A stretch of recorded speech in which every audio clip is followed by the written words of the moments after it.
अस्सलाम वालेकुम स्टूडेंट्स, उम्मीद है आप तमाम लोग खैरियत से होंगे। मेरा नाम मोहम्मद उमर खान है और आप देख रहे हैं दी लॉ चैनल। इस चैनल पर गुफ्तगू करते हैं हम लॉ, लैट, लॉ गैट और LLB 4 ईयर्स के हवाले से। तो अगर आप नए कैंडिडेट हैं, नए स्टूडेंट हैं, इस चैनल पर पहली बार तशरीफ लाए हैं तो इस चैनल को जरूर सब्सक्राइब कीजिए ताकि इस तरह की मजीद अपडेटेड और लेटेस्ट वीडियोज हम आप तमाम कैंडिडेट्स की खिदमत में बर वक्त शेयर कर सकें। आज के इस लेक्चर में हम डिस्कस करने वाले हैं लॉ एडमिशन टेस्ट जो 24 अगस्त 2025 को कंडक्ट हुआ है, उसके पास्ट पेपर के हवाले से। इसका पार्ट 1 आपके साथ इस चैनल पर शेयर किया जा चुका है। पार्ट 2 जो है वो हम रिकॉर्ड कर रहे हैं। पार्ट 1 में हमने 40 नंबर के पेपर को डिस्कस किया था। रिमेनिंग जो हमारा सेक्शन है उसको हम पार्ट 2 में कवर करने वाले हैं। पास्ट पेपर्स को आपके साथ शेयर करने का मकसद सिर्फ और सिर्फ इतना होता है कि आप आइडिया ले सकें कि किस तरह के क्वेश्चंस प्रीवियस एग्जाम में पूछे जा रहे हैं, ताकि उसकी बेसिस पे एग्जिस्टिंग प्रिपरेशन को आप असेस भी कर सकें और फ्यूचर के लिए अपने आप को आप प्रिपेयर भी कर सकें। इससे मिलते जुलते क्वेश्चंस ही आपको देखने को मिलेंगे, लेकिन हो सकता है डिफिकल्टी लेवल किसी सब्जेक्ट में बाज़ दफ़ा बढ़ भी जाता है। तो अब हम इंग्लिश के सेक्शन को डिस्कस करने वाले हैं। आप जानते हैं कि लॉ एडमिशन टेस्ट में 20 नंबर का सेक्शन जो है वो अंग्रेजी में से पूछा जाता है। तो सबसे पहला क्वेश्चन जो है dash your shoes, take off your shoes जो है इसका दुरुस्त जवाब बनेगा। अब यहाँ आपको ब्लैंक दी गई है, 4 ऑप्शन दिए जाते हैं, उसमें से एक आपने सेलेक्ट करना होता है। दुरुस्त ऑप्शन आपके साथ हम यहाँ शेयर कर रहे हैं। जो 24 अगस्त के पेपर में अपेयर हुए हैं वो अपनी इससे असेसमेंट भी कर सकते हैं। The cloud is clear, it will not rain today. The cloud is clear, so it will not rain today. तो so यहाँ suitable word होगा। They begged the shopkeeper not to sell that shoe dash 3 days for 3 days. अब आपसे numerous का antonym पूछा जा रहा है। तो अब किसी भी वर्ड का जब आपसे एंटोनिम या सिनोनिम पूछा जाए तो उसके मतलब से वाकिफ होना आप लोगों के लिए ज़रूरी है। स्टूडेंट समझते हैं कि 150 वर्ड्स ऐसे एग्जिस्ट करते हैं जिनको हम क्रैम कर लेंगे तो हम बासानी सिनोनिम्स और एंटोनिम्स का सेक्शन क्लियर कर सकते हैं। दर हकीकत ये जो 3 सवाल आपने देखे हैं ये बेसिक आपकी ग्रामर का टेस्ट है। आपने कितनी अंग्रेजी पढ़ी है, आप सेंटेंसेस को कितना समझते हैं, आप सूटेबल वर्ड को कितना अच्छा हाईलाइट कर सकते हैं, ये इस सेक्शन का पर्पज़ है। इसी तरीके से आप क्योंकि किसी भी जुबान की जो बेस होती है वो वर्ड्स होते हैं। कोई भी जुबान जो है वो लफ्ज़ों का मजमुआ होती है। अब किसी भी लफ्ज़ के मतलब को आप जानते हैं, इसका मतलब आप उसको जुमले में इस्तेमाल कर सकते हैं। तो अब फॉर एग्जांपल आपकी अच्छी रीडिंग है, आप न्यूज़पेपर बुक्स वगैरह पढ़ते हैं, बेसिक आप जानते हैं, तो न्यूमरस जो है उसका मतलब आपके लिए जानना कोई मुश्किल नहीं है। आपने इसका एंटोनिम हाईलाइट करना है। अब न्यूमरस आप जानते हैं कि जो है ना बहुत ज़्यादा कसीर तादाद में, उसको हम न्यूमरस कहते हैं। तो इसका उलट क्या बनेगा? फ्यू, कम, थोड़ी तादाद में। उसके बाद नेक्स्ट आप क्वेश्चन देख रहे हैं, आपसे एंटोनिम पूछा जा रहा है ऑप्टिमिस्टिक का। अब ऑप्टिमिस्टिक का मतलब हम सबसे पहले देखते हैं। ऑप्टिमिस्टिक कहते हैं किसी भी ऐसे शख्स को जो कि पुर उम्मीद हो, होपफुल हो, अपने फ्यूचर के हवाले से पॉजिटिव थॉट्स रखता हो। तो इसका उलट क्या होगा? पेसिमिस्ट।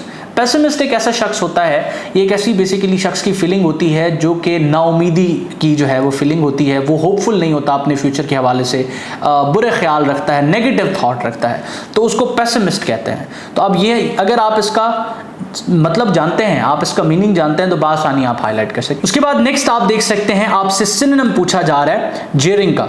अब जेरिंग कहते हैं तंज करना, तो मॉकिंग इसका दुरुस्त जवाब है। इसी तरीके से आपसे सिनोनिम पूछा जा रहा है कोहेसिव का।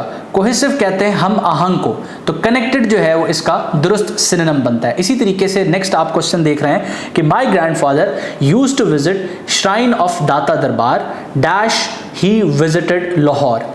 अब यहाँ एक कंडीशन लगाई गई है, तो ये जो सूटेबल वर्ड है वो व्हेनेवर है, कि जब भी वो लाहौर का विजिट करते हैं तो वो दाता दरबार लाजमी जाते हैं, उसको विजिट करते हैं। तो व्हेनेवर जो है वो यहाँ पर सूटेबल वर्ड होगा। इसी तरीके से हर्मिट का जो है वो आपसे मीनिंग पूछा जा रहा है कि इसका मतलब क्या होगा। A person who lives alone away from society, तो कोई भी ऐसा शख्स जो माशरे से दूर तन्हा रहता है उसको हर्मिट हम कहते हैं। She is fond dash reading novel, of reading novels. उसके बाद neither Ali dash Ahmad was present in the class, nor Ahmad was present in the class. तो ये जो है वो दोनों मौजूद नहीं है, ये वर्ड यहाँ सूटेबल होगा। I am looking forward dash meeting you, I am looking forward to meeting you. उसके बाद आइडेंटिफाई द करेक्ट स्पेलिंग। अब बाज़ दफ़ा आपसे स्पेलिंग के क्वेश्चन भी पूछ लिए जाते हैं। वैसे अंग्रेजी का जो सेक्शन है उसमें आपसे correct selection of grammatical words, उसके बाद आपसे सिनोनिम्स और एंटोनिम्स जो वोकैबुलरी का पार्ट है यही पूछे जाते हैं। अगर इससे बढ़ के पूछा भी जाए तो आपसे प्रपोजिशंस पूछ ली जाती हैं, लेकिन बाज़ दफ़ा ऐसा होता है कि आपसे स्पेलिंग के क्वेश्चंस भी पूछे जाते हैं। आपने करेक्ट स्पेलिंग इसमें हाईलाइट करने होते हैं। जिस तरीके से अकोमोडेशन का आपसे जो है वो स्पेलिंग करेक्ट पूछे जा रहे हैं, तो ऑप्शन बी जो है इसका दुरुस्त जवाब है एंशियंट का आपसे एंटोनिम पूछा जा रहा है, उलट पूछा जा रहा है। अब एंशियंट आपको पता है कदीम को कहते हैं, मॉडर्न जो है ये जदीद को कहते हैं। अब ये कोई ऐसे वर्ड्स नहीं है जिनकी लिस्ट एग्जिस्ट करती हो जिनको आप रटेंगे। हाँ, इंपॉर्टेंट वर्ड्स जो रिपीट हो रहे हैं उनको पढ़ जरूर आप सकते हैं, लेकिन ये ओवरऑल आपकी अंडरस्टैंडिंग ऑफ इंग्लिश पे डिपेंड करता है, आपने कितनी अंग्रेजी पढ़ी है उस चीज पे डिपेंड करता है। और मोस्टली जो वर्ड्स हैं वो मैट्रिक और इंटरमीडिएट के लेवल के हैं। उसके बाद नेक्स्ट आप देख सकते हैं आपसे ऑडेसिटी का सिनोनिम पूछा जा रहा है। ऑडेसिटी बेसिकली एक ऐसा वर्ड है जिसका मतलब है दलेरी, बगैर किसी खौफ के कोई काम करना, रिस्क लेना। तो इसका जो सूटेबल वर्ड ऑप्शन में था वो बोल्डनेस था। उसके बाद नेक्स्ट आप देख सकते हैं ऑपोजिट ऑफ टेम्परेरी। अब टेम्परेरी आप जानते हैं कि जो एक ऐसी चीज जो कि एक मखसूस वक्त के लिए हो उसको टेम्परेरी कहते हैं, इसका ऑपोजिट परमानेंट बनेगा। मैंने कोशिश की है कि स्टूडेंट्स के साथ डिस्कस करने के बाद वो क्वेश्चंस जो स्टूडेंट्स ने वेरीफाई किए हैं, कंफर्म किए हैं कि उन्होंने ये पेपर्स में देखे हैं, वही आपके साथ में शेयर कर रहा हूँ 24 अगस्त के लैट में। आपने इसके अलावा इससे हट के अगर कोई क्वेश्चन है तो ज़रूर शेयर करना है। The books on the table dash new, the books on the table are new, choose the correct sentence. Options को आप रीड आउट करें तो ऑप्शन सी जो है वो दुरुस्त जुमला है कि he does not like T. उसके बाद नेक्स्ट आप देख सकते हैं मीनिंग ऑफ कैंडिड। तो कैंडिड जो है किसी ऐसी चीज को कहते हैं जो ऑनेस्ट हो, साफ हो, शफाफ हो। ऑनेस्ट इसका दुरुस्त जवाब है। इसी तरीके से ही has been working here dash 2010 since 2010। ये अंग्रेजी का सेक्शन आपका कंप्लीट हो चुका है। जिस तरीके से मैंने आपको बताया कि ग्रामर से रिलेटेड क्वेश्चन पूछे गए हैं, वोकैबुलरी से रिलेटेड क्वेश्चन पूछे गए हैं, स्पेलिंग और उसकी करेक्ट यूजेज के हवाले से पूछे गए हैं, ईडियम एंड फ्रेजेस के जो है वो क्वेश्चन आपसे पूछे गए हैं। इसके अलावा जो सेंटेंस की करेक्शन और उसकी कंप्लीशन है उनसे रिलेवेंट भी आपसे सवाल पूछे गए हैं। उसके बाद मैथ का सेक्शन आप देख सकते हैं, 5 नंबर की मैथ पूछी जाती है लॉ एडमिशन टेस्ट में। तो 5 नंबरों में सबसे पहले क्वेश्चन आप देख सकते हैं कि x divided by 12 is equal to -3 आपने सॉल्व करना है। x यहीं रह जाएगा, ये जो -3 है ये यहीं रहेगा, यहाँ पर जो 12 डिवाइड हो रहा है यहाँ आके मल्टीप्लाई हो जाएगा, आके इसने मल्टीप्लाई हो जाना है, ये जी 12 आके मल्टीप्लाई हो गया तो इसका आंसर बनेगा -36, 12 3 दा 36। उसके बाद एवरेज ऑफ 14.5, 15.5 एंड 16.5 आपसे पूछी जा रही है। तो इसका फॉर्मूला है, इसका सिंपल सा फॉर्मूला है कि इन सब को आपने जमा कर लेना है, सम ऑफ ऑल नंबर्स, सम और उसके बाद ये जितने भी नंबर्स हैं उससे डिवाइड कर देना। फॉर एग्जांपल यहाँ 3 नंबर्स हैं तो 3 से इसको डिवाइड कर देंगे, ऑप्शन जो है वो आपके पास 15.5 आएगा। उसके बाद right triangle with 90 degree 30 degree third angle will be. तो तीसरे एंगल के बारे में पूछा जा रहा है, ये आप जो है इसका सोल्यूशन अपनी स्क्रीन पर देख रहे हैं, 60 डिग्री इसका जो है वो सोल्यूशन बनता है। उसके बाद 500 मल्टीप्लाई बाय 3%, तो यहाँ 500 रखेंगे, उसके बाद मल्टीप्लाई रखेंगे 3% का मतलब 100 होता है। ये 2 0 इन 2 0 से कट जाएंगे, 5 3 दा 15।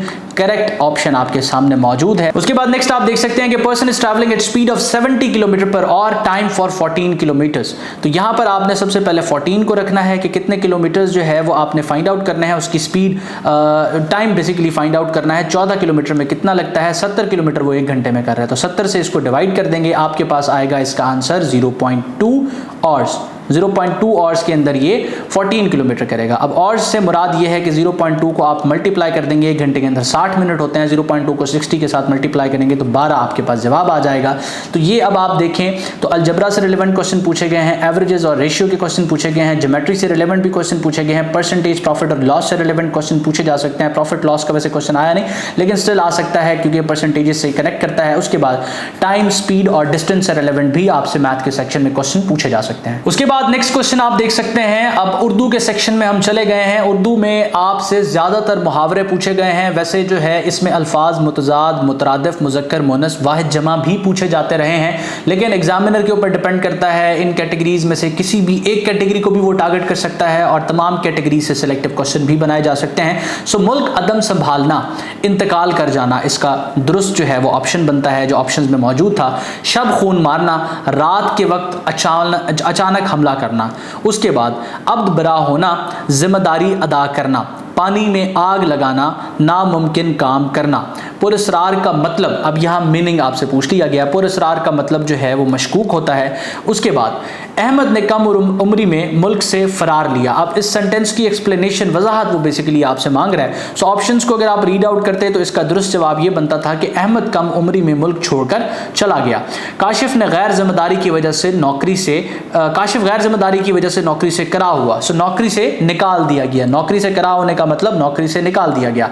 आबोदाना उठना, रिस्क खत्म होना या किसी जगह को छोड़ने पर मजबूर हो जाना, आपे से बाहर होना, गम या खुशी में बेकाबू हो जाना, उसके बाद आग बगोला होना। मफहूम इसका यह है कि सख्त गुस्से में होना। अब ये आपका उर्दू का सेक्शन था। उर्दू का सेक्शन कदरे इस बार मुश्किल था, इसमें मुहावरे ऐड किए गए थे, इस वजह से ये मुश्किल हुआ है। उसके बाद आप एस्से के टॉपिक्स को अपनी स्क्रीन पर देख रहे हैं। ये वो एस्से के टॉपिक्स हैं जो आपको एलिमेंट्स ऑफ लैट में, ये तीनों के तीनों टॉपिक्स, ये इनसे रेलेवेंट जो डोमेन्स हैं वो कवर्ड हैं।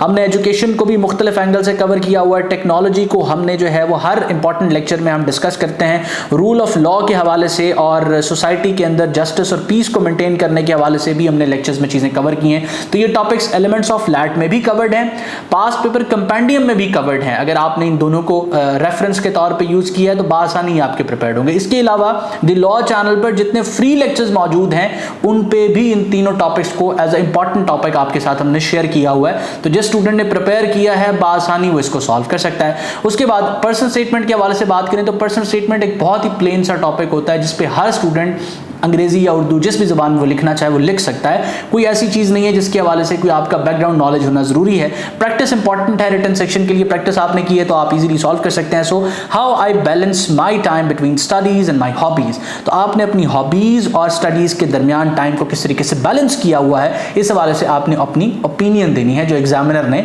रिव्यू करनी है। तो ये हमारा लेक्चर था जिसमें 24 अगस्त 2025 के पास्ट पेपर को हमने कवर किया है। अगर आप लॉ एडमिशन टेस्ट को प्रिपेयर कर रहे हैं तो आप तैयारी के लिए द लॉ अकेडमी की लैट प्रिपरेटरी क्लासेस को ज्वाइन कर सकते हैं। हमारा सेशन स्टार्ट हो चुका है। उसको ज्वाइन करने के लिए स्क्रीन पर मौजूद जो व्हाट्सएप नंबर है आपने इस पर मैसेज कर देना है ताकि जो नेक्स्ट लॉ एडमिशन टेस्ट है आप उसकी प्रिपरेशन को अभी से स्टार्ट कर सकें और कॉम्प्रिहेंसिव तरीके से लैट को प्रिपेयर कर सकें। मैं उम्मीद करता हूं ये लेक्चर आपके लिए हेल्पफुल है। अपना बहुत सारा ख्याल रखिएगा, दुआ में मुझे मेरी टीम को जरूर याद रखिएगा। अल्लाह हाफिज।